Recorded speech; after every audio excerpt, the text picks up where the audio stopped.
Naranasan mo na ba mag-budget ng paulit-ulit pero kulang pa rin yung para sa gatas, yung para sa tuition o para sa mga bayarin?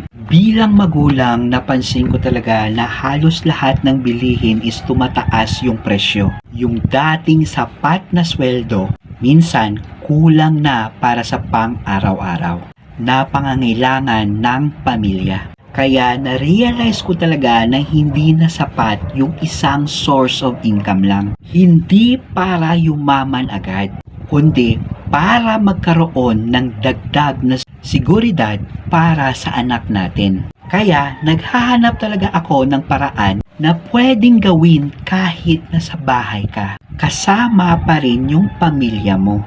Kung gusto mo malaman kung ano yung ginagawa ko para magkaroon ng posibleng dagdag kita kahit nasa bahay lang katulad nito. Grabe, no? Latest to, tinatadtad siya ng 500, 500, 500, 500, 500.